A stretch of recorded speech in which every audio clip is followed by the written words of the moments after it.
Class 8 good morning students chapter 1 revision and SW of rational number.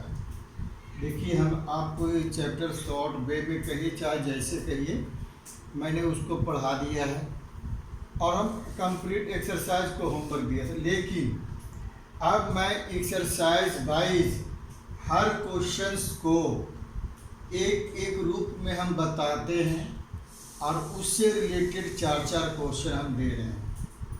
Suppose करिए कि हमने पहला क्वेश्चन दिया, name the property used for addition of rational number.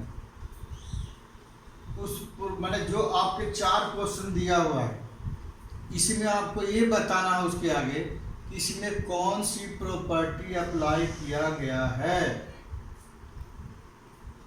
Closure property, commutative property, associative property, additive inverse, या कौन कौन सा। जैसे इसमें पहला क्वेश्चन है -4/11 इक्वल प्लस 0 इक्वल टू -4/11, या 0 प्लस -4/11 तब भी -4/11 ही आए।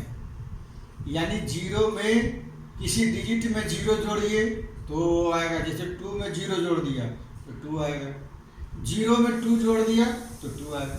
इसको कहते हैं एडिटिव इनवर्स कहते हैं। इस तरह से 1 2 3 क्वेश्चन और मैंने आपको दिया। अब आपको बताना कि ये कौन ये कौन सा है। आपको तो लगता है ये एसोसिएटिव है, एडिशन ऑफ एसोसिएटिव।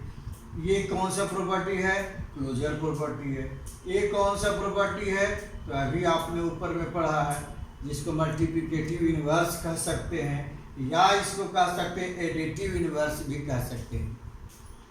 तो ये अब उसके बाद नीचे मैंने प्रॉपर्टी लागू हुआ।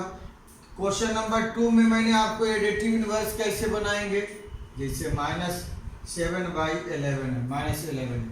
इसका मतलब क्या है, ऊपर भी निगेटिव नीचे भी निगेटिव, तो ये पॉजिटिव डिजिट है, रेशनल नंबर है। तो पॉजिटिव रेशनल नंबर में निगेटिव रेशनल नंबर को घटा दीजिए, 0 आ जाएगा। तो ये हमारा एडिटिव इनवर्स हो गया।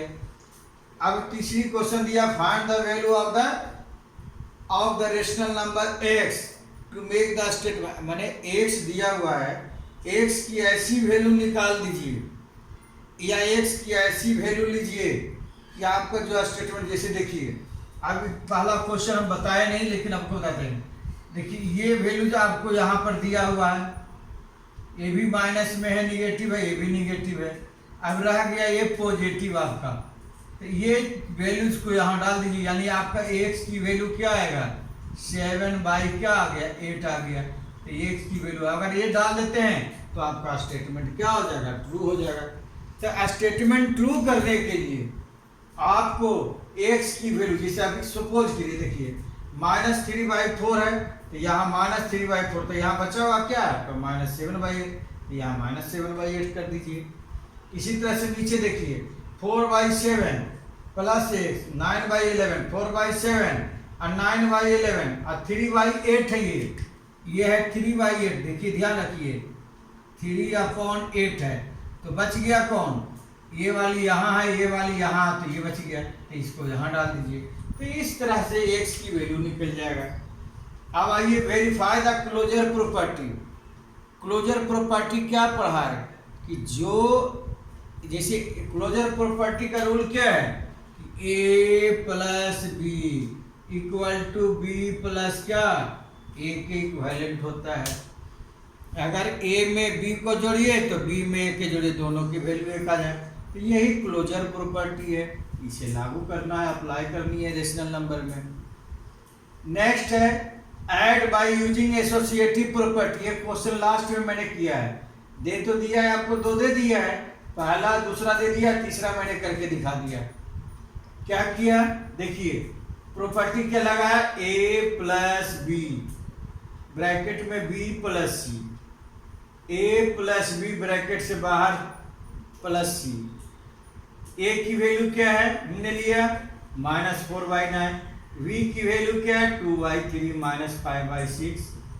इधर आइए, इसी को हमने क्या किया, a और b को प्लस में लिया, c को ब्रैकेट में रखा, a को बाहर रखा, b और c को ब्रैकेट में रखा, सोल्यूशन किया, दोनों का सेम आ गया। तो ये हमारा एसोसिएटिव प्रॉपर्टी का क्या हो गया, है ना, एडिशन का एसोसिएटिव प्रॉपर्टी लागू किया। अब हम आपको रिवीजन के साथ साथ ये समझ लीजिए कि अब हमें ज़रूरत नहीं है आप लोगों को एक्सरसाइज कराने की, दोबारा हो रहा है, रिवीजन भी हो रहा है, इसे घर खिलाइए, प्रॉपर वे में करिए। फिर भी प्रॉब्लम है तो क्लास में डिस्कस करिए। Okay, thank you.